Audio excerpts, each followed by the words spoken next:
السلام عليكم ورحمة الله. إن الحمد لله نحمده ونستعينه ونستغفره ونعوذ بالله من شرور أنفسنا ومن سيئات أعمالنا من يهده الله فلا مضل له ومن يضلل فلا هادي له وأشهد أن لا إله إلا الله وحده لا شريك له وأشهد أن محمدا عبده ورسوله أرسله بالهدى ودين الحق ليظهره على الدين كله ولو كره المشركون. أما بعد فإن خير الحديث كتاب الله وخير الهدي هدي محمد صلى الله عليه وسلم وشر الأمور محدثاتها وكل محدثة بدعة وكل بدعة ضلالة وكل ضلالة في النار. ഷെയ്ഖ് മുഹമ്മദ് അബ്ദുൽ വഹാബിന്റെ കശ്ഫ് ശുബ്ഹാത്ത്, സംശയങ്ങളെ ദൂരീകരിക്കൽ എന്ന പുസ്തകത്തിലെ കാര്യങ്ങളാണ് നമ്മൾ സംസാരിച്ചുകൊണ്ടിരിക്കുന്നത്. കഴിഞ്ഞ ക്ലാസ്സിൽ അള്ളാഹുവിനെ അംഗീകരിക്കുകയും ആരാധിക്കുകയും ധാരാളമായി അള്ളാഹുവിനെ ഓർക്കുകയും ചെയ്യുന്ന ആളുകളിലേക്കാണ് അള്ളാഹു സുബ്ഹാനഹു വ തആല മുഹമ്മദ് നബി സല്ലല്ലാഹു അലൈഹി വസല്ലമയെ അയച്ചത്. ഹജ്ജ്, സദഖ എന്നീ കാര്യങ്ങളൊക്കെ നിർവഹിക്കുന്ന ആളുകളിലേക്ക്. ഇതൊക്കെ നിർവഹിച്ചതോടൊപ്പം തന്നെ അതിന്റെ വിശദീകരണത്തിൽ ഒരുപാട് കാര്യങ്ങൾ നമ്മൾ മനസ്സിലാക്കി. അതോടൊപ്പം അവർ അള്ളാഹു അല്ലാത്തവരോടും ദുആ ചെയ്തു. അള്ളാഹുവിൽ വിശ്വസിക്കുകയോ അള്ളാഹുവിനെ അംഗീകരിക്കുകയോ ചെയ്യാത്ത നിഷേധികളായ ആളുകളിലേക്കല്ല മുഹമ്മദ് നബിയെ അള്ളാഹു നിയോഗിച്ചത്. മറിച്ച് അള്ളാഹുവിനെ അംഗീകരിക്കുകയും അവനെ ആരാധിക്കുകയും ഒരുപാട് നല്ല കാര്യങ്ങൾ ചെയ്യുകയും ചെയ്യുന്ന സമൂഹത്തിലേക്ക് തന്നെയാണ്. പക്ഷേ അവർ ആശ്ചര്യപ്പെട്ട കാര്യം, ആരാധ്യൻ ഒരാളെ മാത്രമേ പറ്റുകയുള്ളൂ എന്ന വിഷയം അവർക്ക് അംഗീകരിക്കാൻ സാധിച്ചില്ല. ഇതാണ് മുശ്രിക്കുകൾ നബിയെ എതിർക്കാനുള്ള കാരണം. തുടർന്ന് ശൈഖ് പറയുന്നത്, വലാകിന്നഹും യജഅലൂന ബഅദൽ മഖ്ലൂഖീന വസായിത ബൈനഹും വബൈനല്ലാഹി അസ്സ വജൽ. മുകളിൽ പറഞ്ഞ കാര്യങ്ങളൊക്കെ അവർ ചെയ്തതോടൊപ്പം തന്നെ മക്കയിലെ നബി സല്ലല്ലാഹു അലൈഹി വസല്ലം നിയോഗിക്കപ്പെട്ട സമൂഹത്തിലെ അറബികൾ സൃഷ്ടികളിൽ ചില ആളുകളെ തങ്ങൾക്കും അള്ളാഹുവിനുമിടയിൽ മധ്യവർത്തികളായി സ്വീകരിച്ചു. യഖൂലൂന നുരീദു മിൻഹും തഖറബ ഇലല്ലാഹി തആല. ഈ മധ്യവർത്തികളിലൂടെ അള്ളാഹുവിലേക്ക് അടുക്കാനാണ് ഞങ്ങൾ ഉദ്ദേശിക്കുന്നത് എന്നവർ പറയുകയും ചെയ്തു. വനുരീദു ശഫാഅത്തഹും ഇൻദഹു. അള്ളാഹുവിന്റെ അടുക്കൽ ഇവരുടെ ശുപാർശയും ഞങ്ങൾ പ്രതീക്ഷിക്കുന്നു. അതായത് ആരെയൊക്കെ വിളിച്ചു തേടിയിട്ടുണ്ടോ ആ ആളുകൾ മുഖേന അള്ളാഹുവിലേക്ക് അടുക്കുവാൻ അവർ അള്ളാഹുവിന്റെ അടുക്കൽ ഈ വിളിച്ചു തേടുന്ന ആളുകൾക്ക് വേണ്ടി ശുപാർശ പറയും എന്നും ഞങ്ങൾ ഉദ്ദേശിക്കുന്നു, അല്ലെങ്കിൽ അവരുദ്ദേശിക്കുന്നു. ഈ രണ്ട് സംഗതികൾക്ക് വേണ്ടിയാണ് അള്ളാഹു അല്ലാത്തവരോട് ദുആ ചെയ്യുകയും അവരെ മധ്യവർത്തികളായി സ്വീകരിക്കുകയും ചെയ്തത്. മിസ്ലൽ മലായികത്തി വ ഈസ വ മറിയം വ ഉനാസിൻ ഗൈരിഹിം മിനസ് സാലിഹീൻ. മധ്യവർത്തികളായി സ്വീകരിച്ചത് ആരെയാണ്? മലക്കുകളെ പോലുള്ള, ഈസാ നബിയെ പോലെയുള്ള, മറിയമിനെ പോലെയുള്ള സാലിഹീങ്ങളിൽപ്പെട്ട ഇവരും ഇവരല്ലാത്തവരുമായ ആളുകളെയാണ് മധ്യവർത്തികളായി സ്വീകരിച്ചത്. ഇതാണ് ഷെയ്ഖിന്റെ വാചകം. അപ്പോ അള്ളാഹു ഉണ്ട്, അവനെയും ആരാധിക്കണം. എന്നാൽ അള്ളാഹുലേക്ക് അടുപ്പിക്കാൻ ഈ പറയുന്ന സാലിഹീങ്ങളായ ആളുകളുടെ മധ്യസ്ഥം ആവശ്യമാണ്, അവരുടെ ശുപാർശ രക്ഷപ്പെടാൻ ആവശ്യമാണ് എന്ന വിശ്വാസമാണ് മക്കയിലെ ആളുകൾക്കുണ്ടായിരുന്നത്. ഇവിടെ ശേഖ് പ്രത്യേകം പറഞ്ഞത് ആരെയാണ്? മലായിക, മലക്കുകളെ ഇടയാളന്മാരാക്കി. മലക്കുകൾ എന്നാൽ അള്ളാഹുവിന്റെ അടുക്കൽ സാമീപ്യം സിദ്ധിച്ചിട്ടുള്ള മുഖറബുകൾ എന്നറിയപ്പെടുന്ന, അല്ലെങ്കിൽ അള്ളാഹുവിന്റെ അടുക്കൽ ഉയർന്ന സ്ഥാനമുള്ള ആളുകളാണ്. ഈസ പ്രവാചകന്മാരിൽപ്പെട്ട, അതിൽ തന്നെ ശ്രേഷ്ഠരായ ഉലുൽ അസ്മിൽപ്പെട്ട 5 പേരിൽ ഒരാളാണ്. മറിയം ഈസാ നബിയുടെ ഉമ്മയാണ്, സിദ്ദീഖത്താണ്, സത്യപ്പെടുത്തിയവളാണ് എന്ന് അള്ളാഹു ഖുർആനിൽ വിശേഷിപ്പിച്ച മഹദിയാണ്. വ ഉനാസിൻ ഗൈരിഹിം മിനസ് സാലിഹീൻ. ഇതല്ലാത്ത സാലിഹീങ്ങളായ ആളുകളെയും മധ്യവർത്തികളായി. അപ്പൊ ഈ പറയുന്ന ആളുകളും ഇന്ന് ലോകത്തുള്ള ലാ ഇലാഹ ഇല്ലല്ലാഹ് മുഹമ്മദ് റസൂലുള്ളാഹ് എന്നൊക്കെ അംഗീകരിച്ച് ഞങ്ങൾ മുസ്ലിങ്ങളാണെന്ന് പറയുന്ന ആളുകളുടെയും സ്വഭാവം ഒരേ രീതിയിലാണ്. ജാഹിലിയത്തിലെ അറബികൾ അല്ലെങ്കിൽ മുശ്രിക്കുകൾ അവർ ഇടയാളന്മാരെ സ്വീകരിച്ചു. 2 ന്യായമാണ് അവർ പറഞ്ഞത്. ഒരു ന്യായം അള്ളാഹുവിലേക്ക് അടുക്കാൻ വേണ്ടിയാണ്. രണ്ടാമത്തേത് ഈ ഇടയാളന്മാർ അള്ളാഹുവിന്റെ അടുക്കൽ ശുപാർശ നടത്താൻ വേണ്ടിയാണ്. അപ്പൊ അള്ളാഹു ഉണ്ട് എന്ന വിശ്വാസമുണ്ട്, അള്ളാഹുവിലേക്ക് അടുക്കേണ്ടതുണ്ട് എന്ന വിശ്വാസമുണ്ട്, അള്ളാഹുവിന്റെ അടുക്കൽ രക്ഷപ്പെടേണ്ടതുണ്ട് എന്ന ഭയപ്പാട് അവർക്കുണ്ട്. ഇതൊക്കെ ഉള്ളത് കൊണ്ടാണ് ഈ 2 കാര്യങ്ങൾ പറഞ്ഞത്. 2 ലക്ഷ്യമാണ് ഇടയാളന്മാരെ സ്വീകരിക്കാൻ അവർ പറഞ്ഞത്. അള്ളാഹുവിലേക്ക് അടുക്കുക, ഈ ശുപാർശക്കാരുടെ ശുപാർശ കൊണ്ട് പരലോകത്ത് രക്ഷപ്പെടുക. പിന്നെ ഇവർ സ്വീകരിച്ച മധ്യവർത്തികൾ ആരാണ്? ശ്രേഷ്ഠന്മാരായ ആളുകൾ, മലക്കുകൾ, പ്രവാചകന്മാർ, മറിയമിനെ പോലെ അല്ലെങ്കിൽ സ്വാലിഹീങ്ങളായ നല്ലവരായ മനുഷ്യന്മാർ. നൂഹ് നബിന്റെ കാലഘട്ടത്തിൽ ആരാധിക്കപ്പെട്ട, അതിന്റെ മുമ്പ് ജീവിച്ചു മരിച്ചുപോയ ആളുകളെ സംബന്ധിച്ചും അവർ സ്വാലിഹീങ്ങളായ ആളുകളായിരുന്നു എന്ന് ഇബ്നു അബ്ബാസ് റളിയല്ലാഹു അൻഹു തന്നെ വിശദീകരിച്ചത് ഇമാം ബുഖാരി കൊടുത്തത് നേരത്തെ നമ്മൾ മനസ്സിലാക്കിയിട്ടുണ്ട്. ലാത്ത, ഉസ്സ, മനാത്ത ഇതിൽപ്പെട്ട ആളുകളെ കുറിച്ചും സ്വാലിഹീങ്ങളായിരുന്നു, അവരുടെ രൂപങ്ങൾ പിന്നീട് അവരുണ്ടാക്കി വെച്ചതാണ് എന്ന് കാണാം. എന്നാൽ ഇതിൽ നിന്ന് വ്യത്യസ്തമായി അതേ പണിയാണെങ്കിലും ഇന്ന് ഈ മധ്യവർത്തികളായി അള്ളാഹുവിലേക്ക് അടുപ്പിക്കാൻ വേണ്ടി ശുപാർശകരായി നമ്മുടെ നാട്ടിലെ സമസ്തക്കാരും അതുപോലുള്ള വിശ്വാസക്കാരുമായ ആളുകൾ സ്വീകരിച്ചത് ഇങ്ങനെയുള്ള ആളുകളെ ഒന്നുമല്ല. മലക്കിന്റെ പേരൊക്കെ പറ്റി എഴുതി വെക്കുന്നതിനകത്ത് ശൈത്താന്മാരുടെ പേര്, മലക്കളെ പേരും ഒക്കെ ഉണ്ട്. പിന്നെ മോമനബിയോട് പ്രാർത്ഥിക്കുന്നുണ്ട്, ബദരീങ്ങൾ പ്രാർത്ഥിക്കുന്നുണ്ട്. അതൊക്കെ ഈ പറഞ്ഞ സാലിഹ്യങ്ങളെ കൂട്ടത്തിലാണ്. എന്നാൽ അതിനേക്കാൾ അധികം നമ്മുടെ നാട്ടിൽ കാണുന്ന ജാറങ്ങളിൽ കിടക്കുന്ന വിളിച്ചു പ്രാർത്ഥിക്കപ്പെടുന്ന ആളുകൾ ആരാണ്? ഒരു ഗുണവുമില്ലാത്ത ആളുകൾ. അള്ളാഹിൽ തന്നെ വിശ്വാസമില്ല, കുളിക്കൂല, നിസ്കരിക്കൂല, നഖം മുറിക്കൂല, മുടി വെട്ടി നന്നാക്കൂല, ചീകി നന്നാക്കൂല, കുളിച്ച് നന്നാവൂല. അങ്ങനെ ഒരു ഇബാദത്തുമില്ലാതെ കണ്ടാൽ ഭ്രാന്തന്മാരായി അലഞ്ഞു തിരിഞ്ഞ് ഉടുത്തതും ഉടുക്കാത്തതുമായ, മുസ്ലിമാണോ അല്ലേ എന്ന് തിരിച്ചറിയാൻ പറ്റാത്ത, ഊരും പേരും നാടുമറിയാത്ത, കിട്ടുന്ന ശവങ്ങളെയൊക്കെ പൂജിക്കുന്ന ആളുകളാണ്. അവരെയൊക്കെയാണ് ശുപാർശക്കാരായി ഇന്നത്തെ ആളുകൾ സ്വീകരിക്കുന്നത്. ഇതിനേക്കാൾ മെച്ചമായിരുന്നു മക്കയിലെ മുശ്രിക്കുകൾ. ഈ ജാതി ഭ്രാന്തന്മാരെ എന്ത് ചെയ്തില്ല? ശുപാർശക്കാരായി സ്വീകരിച്ചിട്ടില്ല, ഇടയാളന്മാരായും സ്വീകരിച്ചിട്ടില്ല. അപ്പോ അള്ളാഹുവാണ് സൃഷ്ടാവെന്നും അവനിലേക്ക് അടുക്കേണ്ടതുണ്ടെന്നും രക്ഷപ്പെടേണ്ടതുണ്ടെന്നും അതിന് ഈ ആളുകളുടെ സഹായം ആവശ്യമാണെന്നും എന്നവർ വിശ്വസിച്ചു. ഇനി ഈ ഇടയാളന്മാരായ ആളുകൾ സ്വന്തമായി കഴിവുള്ളവരോ സ്വയം ഉപകാരം ചെയ്യാൻ കഴിയുന്നവരോ അല്ല, മറിച്ച് അള്ളാഹുവിന്റെ അടുക്കൽ നല്ലവരായ ആളുകളായതുകൊണ്ട് സൃഷ്ടാവായ, പങ്കുകാരനില്ലാത്ത, ഭക്ഷണം നൽകുന്നവൻ അല്ലാഹു മാത്രമായ, ജീവിപ്പിക്കുകയും മരിപ്പിക്കുകയും കാര്യങ്ങൾ നിയന്ത്രിക്കുകയും എല്ലാം സൃഷ്ടിക്കുകയും പരിപാലിക്കുകയും ചെയ്യുന്നവനായ അള്ളാഹുവിന്റെ കീഴിൽ ഉള്ള ആളുകൾ തന്നെയാണ് ഈ ഇടയാളന്മാരായി സ്വീകരിക്കപ്പെടുന്ന ആളുകൾ. അതല്ലാതെ ഇന്ന് നമ്മുടെ നാട്ടിലുള്ള ഖുബൂരികളായ ആളുകൾ പറയുന്നത് പോലെ സ്വന്തമായി കഴിവുള്ളവർ എന്ന് വിശ്വസിച്ചുകൊണ്ടോ അല്ലെങ്കിൽ അള്ളാഹുവിനെ പോലെയുള്ളവർ എന്ന് വിശ്വസിച്ചുകൊണ്ടോ അല്ല മക്കയിലെ മുശ്രിക്കുകൾ അള്ളാഹുവിൽ ഇടയാളന്മാരെ സ്വീകരിക്കും. അത് മുശ്രിക്കുകളെ കുറിച്ച് ആധുനിക മുശ്രിക്കുകൾ പറയുന്ന കളവാണ്. അതിൽ കാമ്പില്ല. കാരണം എന്താ? അള്ളാഹുവിന്റെ കീഴിലുള്ള ആളുകളെയാണ് ശുപാർശക്കാരായി ഇവർ സ്വീകരിച്ചത്. അല്ലാതെ സ്വന്തമായി കഴിവുള്ള വേറെ ദൈവങ്ങളുണ്ട് എന്ന് വിശ്വസിച്ചതല്ല. സൃഷ്ടികൾ തന്നെയാണ്, പക്ഷെ അവർ സാലിഹ്യങ്ങളാണ്. അവർക്ക് രക്ഷപ്പെടുത്താനും ശുപാർശ ചെയ്യാനും ഒക്കെ സാധിക്കും. ഫബഅസല്ലാഹു തആല മുഹമ്മദൻ സല്ലല്ലാഹു അലൈഹി വസല്ലം യുജദ്ദിദു ലഹും ദീനഹും ദീന അബീഹിം ഇബ്രാഹിം. ഈ ഒരു സമൂഹത്തിലേക്ക് അല്ലാഹു സുബ്ഹാനഹു വ തആല നബി സല്ലല്ലാഹു അലൈഹി വസല്ലമയെ നിയോഗിച്ചു. എന്തിനാണ്? അവരുടെ മതത്തെ അവർക്ക് യുജദ്ദിദ്, തജ്ദീദ് എന്നാൽ പുതുതാക്കുക, പരിവർത്തിപ്പിക്കുക. അതായത് കേടായിപ്പോയ, നശിപ്പിച്ച ഇബ്രാഹിം നബി സ്വല്ലല്ലാഹു വസ്സലാമിന്റെ മതത്തെ അവർക്ക് നന്നാക്കി കൊടുക്കാൻ വേണ്ടി മുഹമ്മദ് നബിയെ അള്ളാഹു നിയോഗിച്ചു. ഏതാണ് ആ മതം? പുതിയൊരു മതമല്ല. ദീന അബീഹിം ഇബ്രാഹിമ, മക്കയിലെ അറബികളുടെ പിതാവായ ഇബ്രാഹിമിന്റെ മതത്തെ. ഇത് കഴിഞ്ഞ ക്ലാസ്സിൽ ഞാൻ പറഞ്ഞതാണ്. ഞങ്ങൾ ഇബ്രാഹിം നബി സ്വല്ലല്ലാഹു വസ്സലാമിന്റെ അനുയായികളാണ് എന്ന് മക്കയിലെ അറബികൾ വാദിച്ചിരുന്നു. അതിനുള്ള തെളിവുകളും ആയത്തും അതുപോലെ തന്നെ ഹദീസുകളും മറ്റ് സംഭവങ്ങളും ഒക്കെ കഴിഞ്ഞ ക്ലാസ്സിൽ വിശദീകരിച്ചിരുന്നു.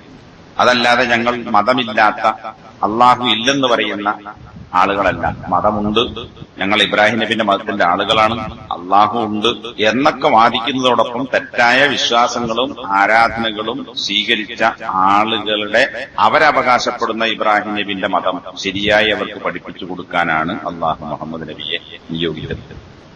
പിന്നെ നേരത്തെ പറഞ്ഞ രണ്ട് കാരണമുണ്ട്. ഒന്ന്, അള്ളാഹുവിലേക്ക് അടുക്കാനാണ് ഇടയാളന്മാർ, ശുപാർശ പറയാനാണ് ഇടയാളന്മാർ.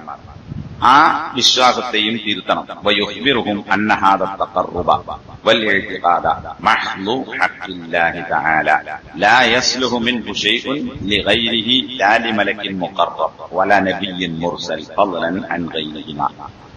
അപ്പൊ ഇബ്രാഹിം നബിയുടെ മതത്തെ പുതുതാക്കി ശരിയാക്കി കൊടുക്കുവാനും അള്ളാഹുവിലേക്ക് അടുക്കാൻ വേണ്ടി ഇടയാളന്മാരെയും ശുപാർശക്കാരെയും സ്വീകരിച്ച മക്കയിലെ അറബികളോട് അള്ളാഹുവിലേക്ക് അടുക്കുക എന്ന് പറയുന്നതും അതുപോലെ തന്നെ അള്ളാഹുവിനെ ആരാധിക്കുക അല്ലെങ്കിൽ ഇബാദത്ത്, വിശ്വാസം എന്ന് പറയുന്നതും ഇതൊക്കെ അള്ളാഹുവിന് മാത്രം അവകാശപ്പെട്ട കാര്യമാകുന്നു.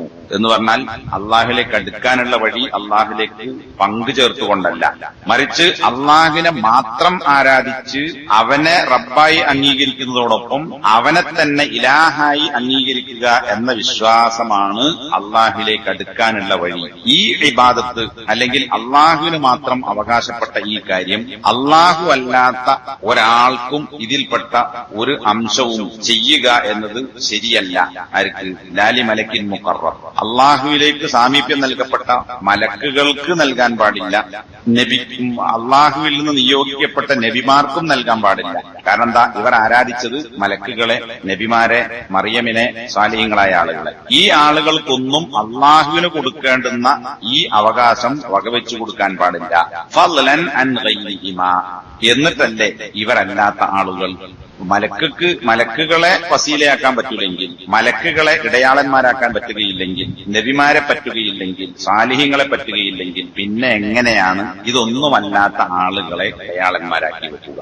ഇതാണ് നേരത്തെ ഞാൻ വിശദീകരിച്ചത്. ഇവിടെ പറഞ്ഞു തന്നെ മക്കയിലെ അറബികൾ ഇടയാളന്മാരാക്കി വെച്ചത് നല്ല മനുഷ്യന്മാരെയാണ്. അവരെ തന്നെ ഇടയാളന്മാരാക്കാൻ പറ്റുകയില്ല, മധ്യവർത്തികളാക്കാൻ പറ്റുകയില്ല, തവസ്സുലാക്കാൻ പറ്റുകയില്ല എന്ന് പഠിപ്പിക്കാനാണ് നബി സല്ലല്ലാഹു അലൈഹി വസല്ലമ വന്നത്. അത് ശിർക്കാണ്. എങ്കിൽ പിന്നെ ഇതൊന്നുമല്ലാത്ത ആളുകളെ ഇടയാളന്മാരാക്കാൻ എങ്ങനെ പറ്റും? ഏത് CM മടവൂരിനെ പോലെ നമസ്കരിക്കാത്ത, 10 കൊല്ലം ഭ്രാന്തനായി ജീവിച്ച, നോമ്പ് നിൽക്കാത്ത, നോമ്പ് നിൽക്കുന്നവനെ ചായ കുടിപ്പിച്ച, ഇങ്ങനെയുള്ള, അതൊരു ഉദാഹരണം മാത്രം. മറ്റേ കുപ്പസ്വാമിയില്ലേ, കുപ്പസ്വാമി അറ്റം മുറിച്ചോല്ലേ എന്നറിയില്ല, മുസ്ലിമാണോ അല്ലേന്നറിയില്ല, മുസ്ലിം അല്ല, ഹിന്ദുക്കളെന്ന് അവകാശപ്പെടുന്നു. അങ്ങനത്തെ ആളെയാണ് എന്ത് ചെയ്തത്? പിന്നെ വലിയാക്കിയത്. അതുപോലെ വൃത്തിയില്ലാത്ത, കുളിക്കാത്ത, തുണിയെടുക്കാത്ത ആളുകളെയൊക്കെ ഔലിയാക്കന്മാരായി സ്വീകരിക്കുന്നു. നല്ല മനുഷ്യർ, മലക്കുകളെ പോലും നബിമാരെ പോലും പറ്റുകയില്ലെങ്കിൽ പിന്നെ എങ്ങനെയാണ് ഈ ജാതി ഭ്രാന്തന്മാരെയും മുസ്ലിം അല്ലാത്തവരെയും ഒക്കെ ഇടയാളന്മാരാക്കുക? ഇതെന്തിനാണ് ഇവിടെ ചോദിക്കുന്നത്? ഈ വിഷയത്തിലും മക്കയിലെ അറബികളെക്കാൾ മോശമാണ് ആര്? ഇന്നത്തെ കുടൂരികൾ. ഒരു ലൈസൻസും ഇല്ല. ഇത് ഞാൻ കഴിഞ്ഞ ക്ലാസ്സിൽ ഇവിടെ തന്നെ പറഞ്ഞു നയിക്കുന്നുണ്ട്. ക്രിസ്ത്യാനികളാണെങ്കിൽ താഴെ തല മുതൽ പോപ്പ് വരെ ഓരോ സമിതികളും അന്വേഷിച്ച് പരിശോധിച്ച് എല്ലാവരും സാക്ഷ്യപ്പെടുത്തി ഉറപ്പു തന്നാലേ ഒരാളെ വാഴ്ത്തപ്പെട്ടവനായോ വാഴ്ത്തപ്പെട്ടവളായോ പ്രഖ്യാപിക്കുള്ളൂ. എന്നാ മുസ്ലിങ്ങൾ എന്ന് പറയുന്ന നമ്മുടെ നാട്ടിലെ ആളുകൾക്ക് ഒന്നും വേണ്ട, ആരുടെയും സമ്മതപത്രം ആവശ്യമില്ല, ഒരു പരിശോധനയും ആവശ്യമില്ല. അയാൾക്ക് ഭ്രാന്തുണ്ട് എന്ന് ബോധ്യപ്പെട്ടാൽ മതി, അല്ലെങ്കിൽ എന്തെങ്കിലും കറാമത്തുണ്ട് എന്ന് ഏതെങ്കിലും ആളുകൾ പറഞ്ഞാൽ മതി. ആർക്കും ഒരാളെ ഇടയാളനായി, മധ്യവർത്തിയായി പ്രഖ്യാപിക്കുന്നതിന് യാതൊരു കുഴപ്പമില്ല. അത്രക്ക് തരം താഴ്ന്ന അവസ്ഥയിലാണ് മറ്റുള്ളവരെക്കാൾ മുസ്ലിങ്ങൾ എന്ന് പറയുന്ന ആളുകൾ. അപ്പൊ നബിയെ നിയോഗിച്ചത് ഇബാദത്ത് സൃഷ്ടാവായ അള്ളാഹുവിന് മാത്രമേ സമർപ്പിക്കാൻ പാടുള്ളൂ. അതിൽപ്പെട്ട ഒരു കാര്യവും ഒരാൾക്കും എത്ര നല്ലവരെന്ന് നിങ്ങൾക്ക് തോന്നിയാലും അവർക്കാർക്കും നൽകാൻ പാടില്ല. വഇല്ലാ ഫഹഉലാഇൽ മുശ്രികൂൻ യശ്ഹദൂന അന്നല്ലാഹ ഹുവൽ ഖാലിഖ് വഅന്നഹു ലാ യർസുഖു ഇല്ലാ ഹുവ വലാ യുഹ്യി വലാ യുമീതു ഇല്ലാ ഹുവ വലാ യുദബ്ബിറുൽ അംറ ഇല്ലാ ഹുവ വഅന്ന ജമീഅസ് സമാവാതി السبع ومن فيهن والأرضين السبع ومن فيها كلهم عبيده وتحت تصرفه وقدره. എന്നാൽ ഈ മുശ്രിക്കുകൾ ഇവര് എന്ത് ചെയ്യുന്നുണ്ട്? അള്ളാഹു മാത്രമാകുന്നു സൃഷ്ടാവ്, അവനല്ലാതെ റിസ്ക് നൽകുന്നവൻ വേറെയില്ല, ജീവിപ്പിക്കുകയോ മരിപ്പിക്കുകയോ ചെയ്യുന്നത് അള്ളാഹു അല്ലാത്ത വേറെ ആരും നിർവഹിക്കുന്നില്ല, ലോകത്തെ അല്ലെങ്കിൽ കാര്യങ്ങളെ തദ്ബീർ, മുദബ്ബിർ, നിയന്ത്രിക്കുന്നവൻ അള്ളാഹു അല്ലാതെ വേറെ ആരുമില്ല, 7 ആകാശങ്ങളെയും ആകാശങ്ങളിൽ ഉള്ളവയെയും 7 ഭൂമികളെയും ഭൂമികളിൽ ഉള്ളവയും ഇവയെല്ലാം കുല്ലുഹും അബീദുഹു, ആകാശങ്ങളിലും ഭൂമികളിലും ഉള്ളതെന്തൊക്കെയുണ്ടോ അതെല്ലാം അള്ളാഹുവിന്റെ അടിമകളാകുന്നു. വതഹ്ത തസറുഫിഹി വഖഹ്രിഹി, ലോകത്തുള്ള അള്ളാഹു അല്ലാത്ത എല്ലാം അള്ളാഹുവിന്റെ പ്രവർത്തനത്തിന്റെയും അവന്റെ ആധിപത്യത്തിന്റെയും കീഴിലാകുന്നു. എന്ന് പറഞ്ഞാൽ അള്ളാഹുവിന്റെ അടുക്കൽ സ്വാധീനം ചെലുത്താൻ കഴിയുന്ന, അല്ലെങ്കിൽ സൃഷ്ടികളിൽ പെടാത്ത, അള്ളാഹുവിനോട് ഏതെങ്കിലും നിലക്ക് തുല്യരാകുന്ന ഒരാള് പോലും സൃഷ്ടികളുടെ കൂട്ടത്തിലില്ല എന്ന് ആര് മനസ്സിലാക്കിയിട്ടുണ്ട്? മക്കയിലെ മുശ്രിക്കുകൾ മനസ്സിലാക്കിയിട്ടുണ്ട്. ഇത് നമ്മൾ കഴിഞ്ഞ ക്ലാസ്സിൽ പറഞ്ഞിട്ടുണ്ട്. സൃഷ്ടിക്കുക, ഭക്ഷണം കൊടുക്കുക, ജീവിപ്പിക്കുക, മരിപ്പിക്കുക, നിയന്ത്രിക്കുക, ഇതൊക്കെ ആരാ? അള്ളാഹു മാത്രം. ലോകത്തുള്ള എല്ലാം അള്ളാഹുവിന്റെ കീഴിലുള്ളതാണ്. ഇത് മക്കയിലെ മുശ്രിക്കുകളുടെ വിശ്വാസമാണ്. ഇതുണ്ടായിട്ടും അവർ മുശ്രിക്കുകളായി. എന്താ കാര്യം? ഈ സൃഷ്ടികളിൽപ്പെട്ട ചില ആളുകളെ അവർ ദയാളന്മാരും മധ്യവർത്തികളും ശുപാർശക്കാരുമാക്കി മാറ്റുകയും അവർക്ക് അള്ളാഹുവിന് മാത്രം നൽകേണ്ടുന്ന ഇബാദത്തിൽപ്പെട്ട ഇനങ്ങൾ വകവെച്ചു കൊടുക്കുകയും ചെയ്തു എന്നതുകൊണ്ടാണ് അവർ മുശ്രിക്കുകളായത്. അപ്പൊ ഈ വിശ്വാസം ഉണ്ടായിട്ട് മാത്രം കാര്യമില്ല. എന്താണ്? ഇതുള്ളതോടൊപ്പം ഈ പറഞ്ഞ ഗുണങ്ങളൊക്കെയുള്ള ഇപ്പറഞ്ഞ കാര്യങ്ങളെല്ലാം നിർവഹിക്കുന്ന അള്ളാഹുവിനെ മാത്രമേ ആരാധിക്കാവൂ എന്ന കാര്യം അവർ ചെയ്തില്ല. അതുകൊണ്ട് അത് പഠിപ്പിക്കാൻ അള്ളാഹു സുബ്ഹാനഹു വ തആല മുഹമ്മദ് നബിയെ അവരുടെ കൂട്ടത്തിലേക്ക് നിയോഗിച്ചു. സൃഷ്ടിക്കുന്നവനും സംരക്ഷിക്കുന്നവനും പരിപാലിക്കുന്നവനും അള്ളാഹു മാത്രമാണ് എന്ന് അംഗീകരിക്കുന്നത് കൊണ്ട് ഒരാൾ മുസ്ലിം ആവുകയില്ല. അതായത് റുബൂബിയ്യത്ത്, സൃഷ്ടി, പരിപാലനം, ഇത് അള്ളാഹുവാണ് എന്ന് അംഗീകരിക്കുന്നത് കൊണ്ട് മുസ്ലിം ആകുമായിരുന്നെങ്കിൽ മക്കയിലെ അറബികളും മുസ്ലിങ്ങളാണ്. ആ ഒരു വിശ്വാസം ഒരിക്കലും അയാൾക്ക് യാതൊരു ഉപകാരവും ചെയ്യുകയില്ല. ഏതുവരെ റുബൂബിയത്തിന് ആര് അർഹനാണോ ആ ശക്തി തന്നെയാണ് ഉലൂഹിയത്ത്, ആരാധനക്കും അർഹൻ എന്ന് അംഗീകരിക്കാത്ത കാലത്തോളം റുബൂബിയത്ത് അംഗീകരിക്കാൻ യാതൊരു കാര്യമില്ല. ഇന്നത്തെ ശിർക്ക് ചെയ്യുന്ന ആളുകളെക്കാൾ റുബൂബിയത്ത് കൃത്യമായി മനസ്സിലാക്കിയവരാണ് മക്കയിലെ അറബികൾ. കാരണം മഴ വർഷിപ്പിക്കുന്നത് ആരാണ് എന്ന് ചോദിച്ചാൽ മമ്പർത്ത് തങ്ങളാണ് എന്ന് മക്കയിലെ മുസ്ലിക്ക് പറയില്ല. അള്ളാഹുവിന്റെ അനുമതി ഇല്ലാതെ വല്ലതിനെയും സൃഷ്ടിക്കാനോ മരിച്ചവരെ ജീവിപ്പിക്കാനോ അള്ളാഹു അല്ലാത്ത ആർക്കെങ്കിലും കഴിയും എന്ന് മക്കയിലെ ഒരു മുശ്രിക്കും പറഞ്ഞിട്ടില്ല. ഇതൊക്കെ റുബൂബിയത്തിന്റെ ഭാഗമാണ്. എന്നാൽ ഇന്നത്തെ ആധുനിക മുശ്രിക്കുകളായ ഖുബൂരികളായ ആളുകൾ മഴ വർഷിപ്പിക്കാൻ അള്ളാഹു അല്ലാത്തവർക്ക് കഴിയും, ലോകം നിയന്ത്രിക്കാൻ കഴിയും, അള്ളാഹുവിന്റെ അനുമതിയില്ലാതെ മരിച്ചവരെ ജീവിപ്പിക്കാൻ കഴിയും എന്ന് വിശ്വസിക്കുന്നവരാണ്. അപ്പൊ മക്കയിലെ മുശ്രിക്ക് റുബൂബിയത്തിൽ ശിർക്ക് വെച്ചിട്ടില്ല. എന്നാൽ ഇന്നത്തെ ഖുബൂരികൾ റുബൂബിയത്തിലും ശിർക്ക് വെച്ചു, ഉലൂഹിയത്തിലും ശിർക്ക് വെച്ചു. അപ്പൊ ആരാമെച്ചം? ജാഹിലിയത്തിലെ മുശ്രിക്ക്. കാരണം അവൻ റുബൂബിയത്തിൽ പങ്കുചേർത്തിട്ടില്ല. ഇന്നത്തെ ആളുകൾ റുബൂബിയത്തിലും പങ്കുചേർത്തു, ഉലൂഹിയത്തിലും പങ്കുചേർത്തു. അപ്പോ ഒരാൾ റുബൂബിയത്ത് അംഗീകരിക്കുന്നുവെങ്കിൽ, സൃഷ്ടിക്കുകയും സംരക്ഷിക്കുകയും പരിപാലിക്കുകയും ചെയ്യുന്നവൻ അള്ളാഹുവാണ് എന്ന് ഒരാൾ അംഗീകരിക്കുന്നുവെങ്കിൽ ആ വിശ്വാസത്തിന്റെ അനിവാര്യ ഫലമായി ഉണ്ടാകേണ്ടുന്ന കാര്യമാണ് ഉലൂഹിയത്ത്. ആരാധനക്കുള്ള അർഹതയും ആർക്കാണ്? ഈ ഖാലിഖും റബ്ബുമായ ആൾക്ക് തന്നെയാണ്. കാരണം എന്താ? ഖാലിഖല്ലാത്ത, റബ്ബല്ലാത്ത ഒരാൾക്ക് എന്ത് ചെയ്യാൻ പറ്റില്ല, എന്താകാൻ പറ്റില്ല, ഇലാഹാകാൻ പറ്റില്ല. ആരാധന ഒരാൾക്ക് നൽകണമെങ്കിൽ അയാൾ റബ്ബായിരിക്കണം, ഖാലിഖായിരിക്കണം. അപ്പൊ ഇത് രണ്ടും പരസ്പരം പൂരകങ്ങളായ കാര്യമാണ്. ഇനി ഒരാൾ അള്ളാഹുവിനെ ആരാധിക്കണം, അവനെ മാത്രമേ ആരാധിക്കാവൂ എന്ന് ഒരാൾ അംഗീകരിക്കുകയും വിശ്വസിക്കുകയും ചെയ്യുന്നുവെങ്കിൽ ആ വിശ്വാസത്തിന്റെ ഉള്ളിൽ എന്തുണ്ട്? റുബൂബിയത്തിലുള്ള വിശ്വാസമുണ്ട്. എന്തുകൊണ്ടാണ് ഒരാൾ അള്ളാഹുവിനെ മാത്രം ആരാധിക്കുന്നത്? അയാള് ഖാലിഖാണ്, റബ്ബാണ് എന്ന് മനസ്സിലാക്കുന്നുണ്ടല്ലോ. അപ്പൊ ഉലൂഹിയത്ത് ഒരാൾ അള്ളാഹുവിന് വകവെച്ചു കൊടുക്കുന്നുവെങ്കിൽ അയാളുടെ വിശ്വാസത്തിൽ എന്തും അടങ്ങിയിട്ടുണ്ട്? റുബൂബിയത്തിലുള്ള വിശ്വാസമുണ്ട്. റുബൂബിയത്ത് ഒരാൾ അംഗീകരിക്കുന്നുവെങ്കിൽ, സൃഷ്ടിക്കുകയും സംരക്ഷിക്കുകയും ചെയ്യുവാൻ അള്ളാഹുവാണ് എന്നൊരുത്തർ അംഗീകരിക്കുന്നുവെങ്കിൽ ആ വിശ്വാസത്തിന്റെ അനിവാര്യ ഫലമായി അയാളിൽ എന്തുണ്ടാകണം? അവനെ തന്നെ ആരാധിക്കാൻ പാടുള്ളൂ എന്ന വിശ്വാസവും അയാളിൽ ഉണ്ടാകണം. അപ്പോ റുബൂബിയത്ത് അംഗീകരിക്കുന്ന ഒരാൾ ഉലൂഹിയത്ത് അംഗീകരിക്കുന്നില്ലെങ്കിൽ അയാൾ മുസ്ലിം അല്ല. ഉലൂഹിയത്ത് അംഗീകരിക്കുന്ന ഒരാളിൽ ആ വിശ്വാസത്തിന്റെ ഉള്ളിൽ എന്തുണ്ട്? റുബൂബിയത്തിലുള്ള വിശ്വാസമുണ്ട്. فإذا أردت الدليل على أن هؤلاء المشركين الذين قاتلهم رسول الله صلى الله عليه وسلم يشهدون بهذا فاقرأ عليه. ഇനി മക്കയിലെ മുശ്രിക്കുകൾ റുബൂബിയത്ത് അംഗീകരിച്ചിരുന്നു, സൃഷ്ടാവും പരിപാലകനും അള്ളാഹുവാണ് എന്നവർ അംഗീകരിച്ചിരുന്നു. ആ അംഗീകരിച്ച എന്നാൽ ശിർക്ക് വെച്ച ആളുകളോട് നബി സല്ലല്ലാഹു അലൈഹി വസല്ലമ യുദ്ധം നടത്തി എന്നത് വെറും ഒരു ജനതയോടല്ല, റുബൂബിയത്ത് അംഗീകരിച്ച ജനതയോടാണ് നബി സല്ലല്ലാഹു അലൈഹി വസല്ലമ യുദ്ധം ചെയ്തത് എന്ന് അതിന്റെ തെളിവ് മനസ്സിലാക്കാൻ നീ ഉദ്ദേശിക്കുന്നുവെങ്കിൽ ഫഖ്റ അലൈഹി, ഇതിന് തെളിവായി ഈ താഴെ പറയുന്ന ആയത്തുകൾ നീ ഓതി നോക്കുക. അപ്പൊ അത് വെറുതെ പറയുന്നതല്ല. മക്കയിലെ ആളുകൾ റുബൂബിയത്ത് അംഗീകരിച്ചു, എന്നാൽ അവർക്ക് ഉലൂഹിയത്തിന്റെ കാര്യത്തിൽ ശിർക്ക് സംഭവിച്ചു. ഇതുകൊണ്ടാണ് നബി സല്ലല്ലാഹു അലൈഹി വസല്ലം അവരോട് യുദ്ധം ചെയ്തത്. അപ്പൊ റുബൂബിയത്ത് അംഗീകരിച്ചാൽ മാത്രം മുസ്ലിം ആകുമെങ്കിൽ നബി സല്ലല്ലാഹു അലൈഹി വസല്ലം മക്കയിലെ അറബികളോട് എന്ത് ചെയ്യില്ല? യുദ്ധം ചെയ്യൂല. ഒരു യുദ്ധം ഉണ്ടാവുമായിരുന്നില്ല. അപ്പൊ അതിനുള്ള തെളിവെന്താണ്? ഒന്ന്, നേരത്തെ നമ്മൾ വായിച്ച പലപ്പോഴും കേൾക്കുന്ന ആയത്താണ് സൂറത്ത് യൂനുസിലെ 31-ാമത്തെ ആയത്ത്. ഖുൽ മൻ യർസുഖുകും മിനസ് സമാഇ വൽ അർദി അമ്മൻ യംലികു അസ്സമഅ വൽ അബ്സാറ വമൻ യുഖ്രിജുൽ ഹയ്യ മിനൽ മയ്യിത്തി വയുഖ്രിജുൽ മയ്യിത്ത മിനൽ ഹയ്യ് വമൻ യുദബ്ബിറുൽ അംറ ഫസയഖൂലൂന അല്ലാഹ് ഫഖുൽ അഫലാ തത്തഖൂൻ.